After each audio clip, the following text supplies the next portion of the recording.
Oui. OK. Alors, nous allons faire entrer Mme Dominique Anglade, chef de l'opposition officielle, pour la deuxième opposition officielle. Donc, je vous prie de l'accueillir.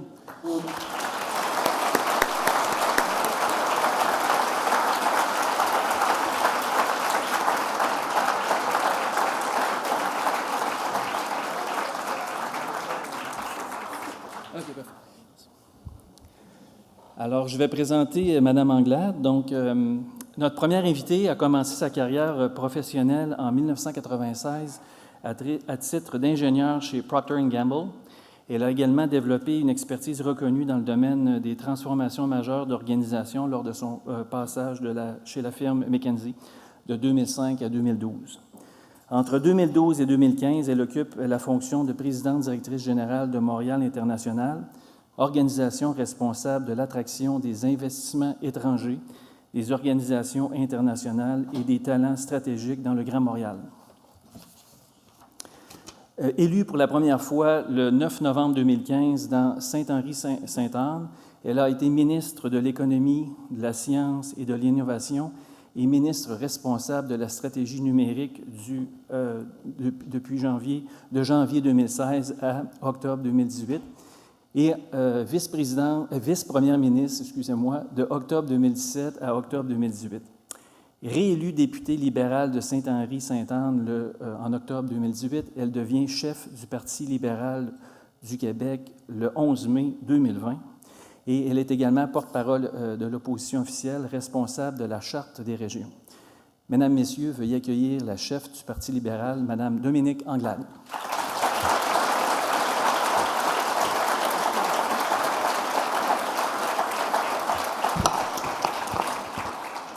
Alors, merci, M. Couture, de cette présentation-là. Puis, je remercie également M. Durani de l'invitation aujourd'hui. Bonjour à tous. Bonjour. Êtes-vous en forme ce matin? Excellent.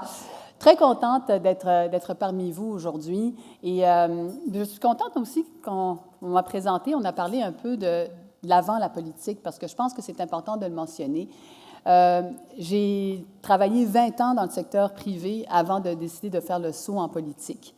Et j'en parle parce que vous êtes tous des gens d'affaires, vous êtes tous des gens qui voulaient voir le Québec prospérer, qui voulaient voir une place plus grande prise dans la transition énergétique qu'on a besoin de faire.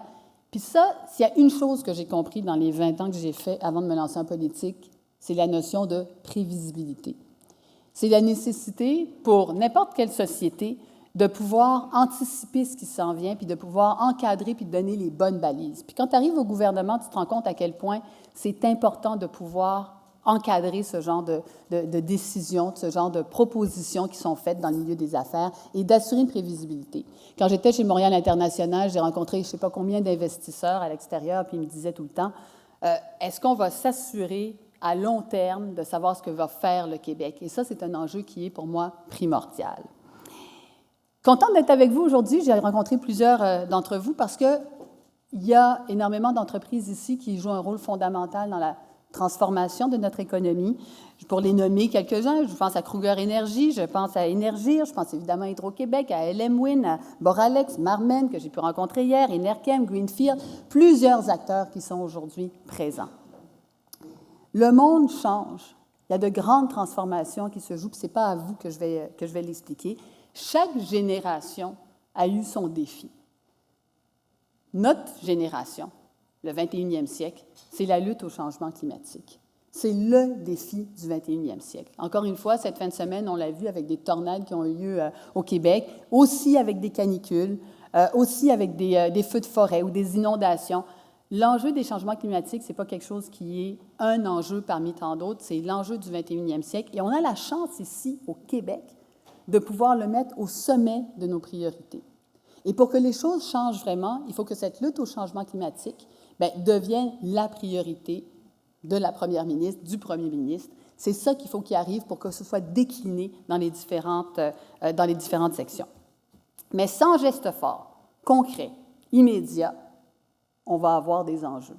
Puis hier, j'ai pu parler avec Eva, qui est peut-être dans cette salle aujourd'hui, puis elle me disait, si on n'est pas capable quelque part de montrer la voie au Québec avec toutes les forces et toutes les ressources que l'on a, bien, qui va être capable de le faire? Donc, je pense qu'il y a un niveau d'ambition qu'on doit se donner ici au Québec qui doit dépasser ce que l'on voit et de loin aujourd'hui. Un énorme niveau d'ambition. Alors oui, il faut repenser notre manière de faire les choses, repenser notre économie, accélérer la transition énergétique pour faire la lutte au changement climatique, pour atteindre la carboneutralité en 2050. Le choix de l'hydroélectricité, on l'a fait il y a plusieurs années. Il y a plus de 50 ans, on a fait ce choix de l'hydroélectricité. Mais aujourd'hui, il y a plusieurs autres gestes qu'il nous faut poser. On ne pourra pas tout électrifier.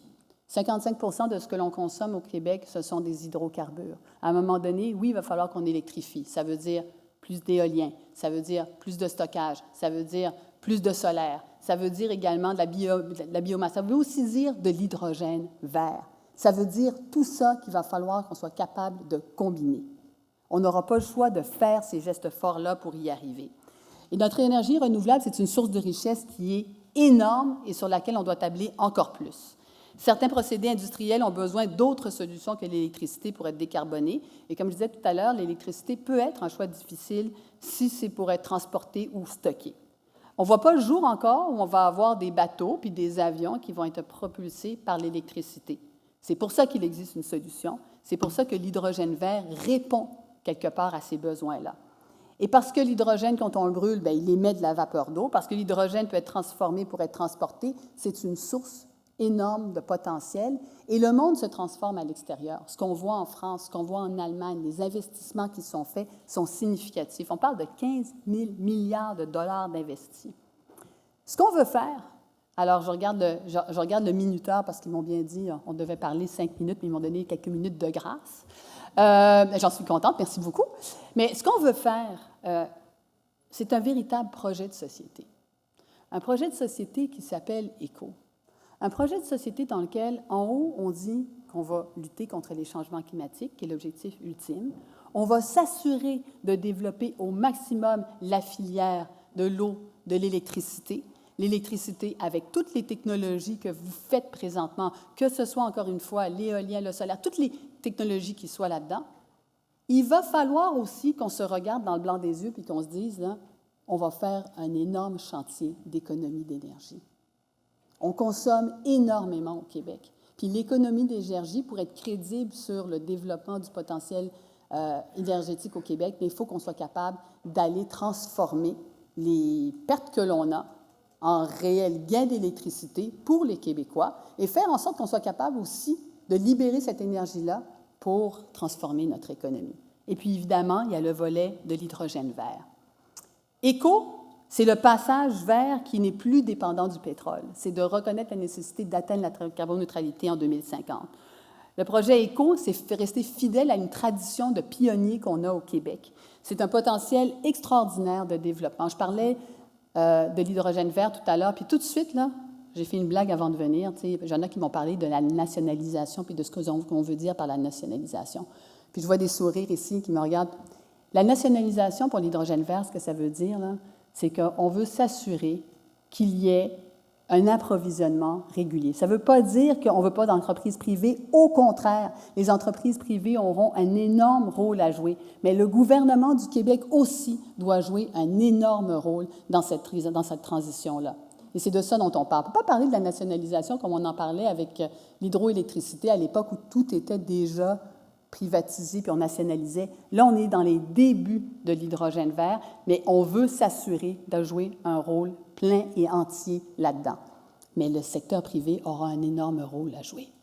Ce qu'on prévoit d'ici 2050, c'est 100 milliards d'investissements privés et publics pour les infrastructures. 100 milliards, ça veut dire que chacun d'entre vous ici aura la possibilité d'investir. Ça veut dire que nous, comme gouvernement, on aura la possibilité de faire des appels d'offres, de travailler avec le secteur privé, puis de s'assurer qu'on soit à la table, parce que c'est une opportunité aussi de création de richesse pour l'ensemble de nous autres. Puis cette possibilité de création de richesse, elle est nécessaire parce que, je vais faire juste un parallèle, parce que ce n'est pas directement relié avec les énergies renouvelables, mais on a des enjeux sociaux qui sont importants, qui sont grandissants.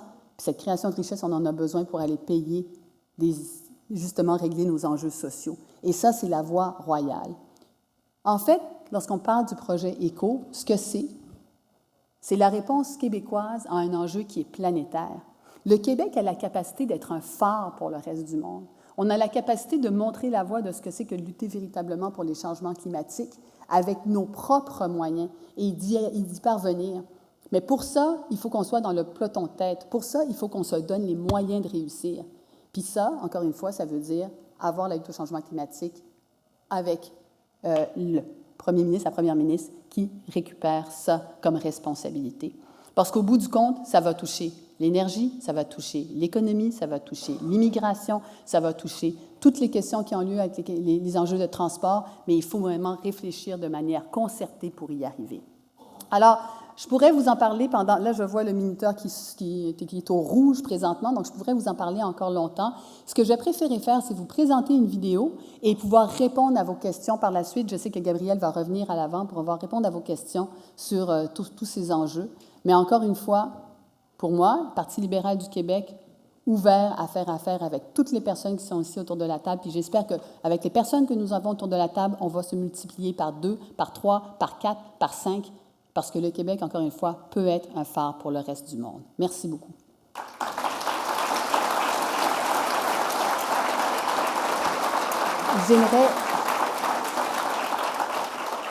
Je ne l'ai pas dit, mais j'aimerais peut-être, Maestro, si vous pouvez jouer la vidéo. Et après ça, Gabriel, on pourra échanger ensemble.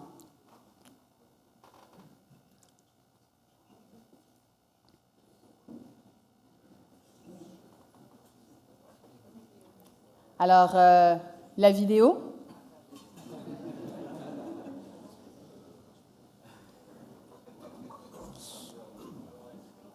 Bon, alors on va commencer la période d'échange, puis après ça, on jouera...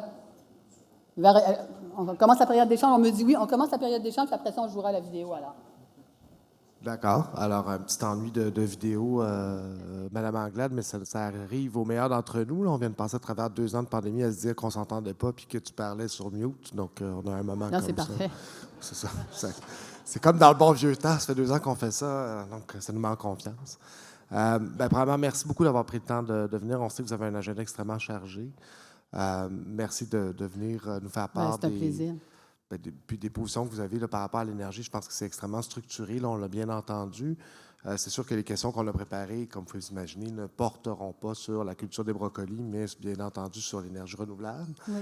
Alors, la première question sur laquelle on aurait voulu vous entendre, peut-être juste aller un peu plus loin, parce que vous avez quand même été assez précise, là, mais quelles filières d'énergie renouvelable sont celles sur lesquelles vous entendez miser en priorité, peut-être là, dans le bouquet énergétique québécois? Bien, vous utilisez le mot bouquet, puis je pense que c'est le bon. C'est le bon parce qu'il y a un potentiel dans différents types d'énergie. Alors, on pense évidemment, on pense à l'éolien. On pense au solaire, avec un potentiel aussi au solaire dans l'ouest du Québec qui est vraiment intéressant. On n'a qu'à penser le stockage, évidemment, la biomasse, les biocarburants, évidemment l'hydrogène vert. Tout ça, pour moi, là, c'est un ensemble de choses que l'on doit regarder. Je ne pense pas qu'on puisse faire l'économie puis de se dire « Ah, bien ça, on ne le considérera pas, on n'ira pas de l'avant ». Et il faut voir que depuis des années, il y a eu un développement de l'éolien. Là, on en voit les résultats aujourd'hui, mais on peut faire tellement plus. Moi, ce que je vois, c'est surtout des opportunités puis un niveau d'ambition qu'il nous faut monter pour être capable d'y arriver. Je parlais hier avec des gens qui vont peut-être se reconnaître parce qu'ils vont dire, nous, on ne parle pas d'énergie renouvelable, on parle de problèmes renouvelables. Parce qu'ils ont des projets. Ils trouvent le financement, ensuite ils vont passer au ministère de l'Environnement, ensuite ils passent à la régie, ça prend du temps, les coûts augmentent. Comment est-ce que tu t'assures de faire atterrir tes projets et qu'ils ne soient pas retardés d'1 an, 2 ans? Toutes ces questions-là, elles sont fondamentales. Donc, enlever les barrières pour faire en sorte que les gens puissent faire affaire aussi dans ce secteur-là, c'est primordial. Donc, je pense qu'il ne faut rien exclure. Je pense que dans le domaine de l'hydrogène vert, on a du travail à faire puis un positionnement à prendre parce qu'il y a beaucoup, beaucoup de sociétés qui se positionnent là-dessus et le Québec est en bonne posture, mais à un moment donné, dans 5 ans, tu seras pas mal moins en bonne posture. Je salue d'ailleurs celui qui a gagné le prix, M. Azine, je ne sais pas s'il est là aujourd'hui, un des étudiants hier qui a gagné un prix justement sur le stockage en matière d'hydrogène hier, mais c'est ce type de recherche-là qu'on veut faire aussi chez nous puis être capable d'attirer le talent de partout dans le monde pour venir étudier ça. Moi, j'aimerais ça, je me dis, j'aimerais ça là, que les gens se disent, là, Et la lutte au changement climatique, là, puis la transition énergétique, il y a une place au monde où ils ont compris ça, c'est au Québec, puis c'est là que je veux venir. Moi, j'aimerais ça que les gens se disent ça, que les jeunes se disent ça. Alors, mais pour ça, il faut une vision collective, puis ça inclut tous les paliers de gouvernement, mais ça inclut aussi tous les ministères. Ah, c'est parfait, c'est sûr que ça rejoint beaucoup les propos de l'ACPER, là, nous, on parle souvent de mobilisation des parties prenantes, mobilisation des acteurs. Puis là, si vous me permettez, je vais leur demander de nous enlever la lumière rouge, là, parce que là, je trouve qu'on est toujours Elle dans sonne depuis tantôt, la lumière rouge. Mais elle va devenir verte quand ils vont trouver le vidéo. Je pense que de toute façon, c'est la bonne couleur en ce qui concerne votre parti, donc je crois que... J'adore. Je vais revenir plus souvent. J'aime bien votre cravate, d'ailleurs, je ne vous l'ai pas dit tantôt. Merci. Alors, on va passer à la deuxième question, mais effectivement, pour reprendre un peu le propos que vous aviez, c'est vrai que nous, à l'ACPER, on a beaucoup parlé de ça, de mobiliser les capitaux et les ressources pour réussir la transition, parce que c'est un grand, grand défi d'assurer une collaboration d'énormément de gens, des municipalités, des Premières Nations et tout ça, pour arriver à sortir autant d'énergie de notre territoire, l'amener bien évidemment sur plusieurs usages et penser aux bioénergies. Parce que c'est un support effectif aux efforts d'électrification.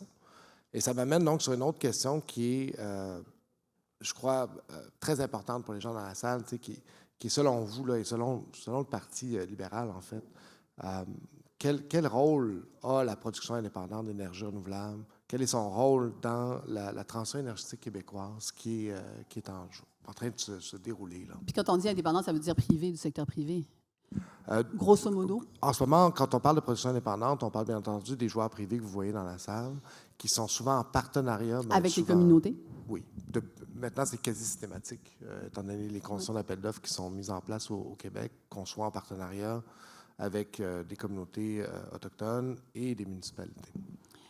Bien, peut-être deux axes à la réponse à la question que vous me posez. D'abord, quand on parle du rôle du privé, il est essentiel. Il est essentiel. Moi, je crains toujours quand les gens disent que c'est le gouvernement qui va se mettre les deux mains dedans. Là, je me dis toujours, pas sûr que ce soit la meilleure approche. Donc, le rôle du privé, il est fondamental. Mais de plus en plus, le privé se fait en partenariat avec les communautés locales. Hier, je rencontrais l'Alliance de l'Est, là. Ceux qui lèvent, voilà, il y a 2 personnes ici, 3 personnes ici de l'Alliance de l'Est, où des 2 régions, Gaspésie avec le Bas-Saint-Laurent, se sont mis ensemble pour être impliqués, des municipalités qui s'impliquent, qui vont investir également, puis ça va leur donner des moyens par la suite de se développer.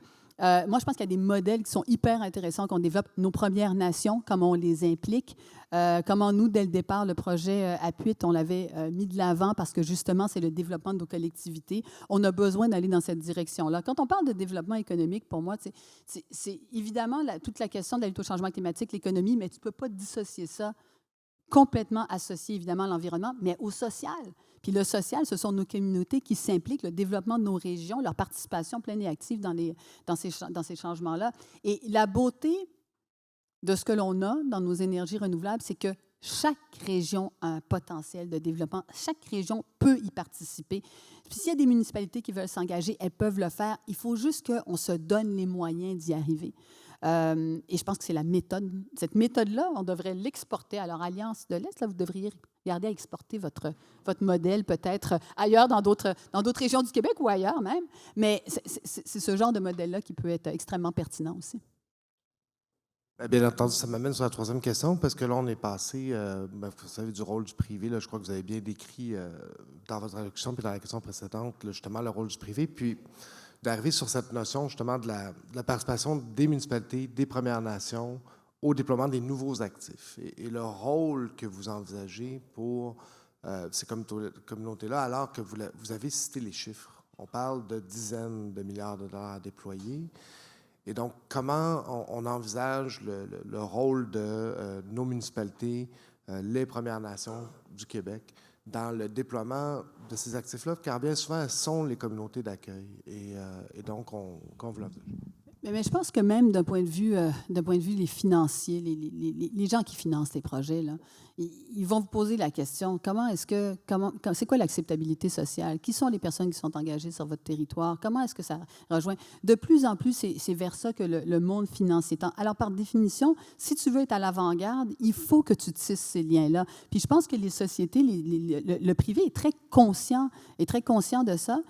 Puis nous, l'État québécois a une responsabilité d'envoyer un message fort aussi sur le type d'entente qu'il aimerait voir, sur le type de partenariat qu'il veut favoriser. Puis en passant, quand je parle de l'État québécois, il y a plusieurs entreprises ici qui aimeraient bien faire affaire avec l'État québécois, qui ne sont pas capables pour toutes sortes de raisons. On doit aussi être une vitrine pour toutes les technologies qu'on développe. On doit aussi être une vitrine pour s'assurer d'avoir... de montrer ce qu'on est capable de faire à l'échelle nationale. On dit souvent, hein, l'Assemblée nationale qui est juste à côté là, est souvent chauffée par une partie du pétrole de l'Alberta. C'est ça la réalité. Alors, est-ce qu'il y a moyen qu'on soit capable de montrer une autre facette, puis de montrer en termes de vitrine technologique? Je pense aussi que c'est un potentiel énorme. Mais le message du gouvernement du Québec doit être très clair sur l'atteinte de la carboneutralité, sur le fait que tous les ministères doivent être impliqués, sur une ambition qui est décuplée. Quand je parle de 100 milliards d'investissements d'ici 2050, c'est énorme. Puis ta responsabilité en termes d'économie, d'énergie, tout le monde doit y participer. C'est un véritable projet de société qu'on présente comme formation politique. Et je pense que c'est le seul qui puisse tenir la route à terme en termes de création de richesse et en termes de lutte à l'enjeu mondial qu'est la lutte au changement climatique. Bien, merci beaucoup, Mme Anglade. On avait notre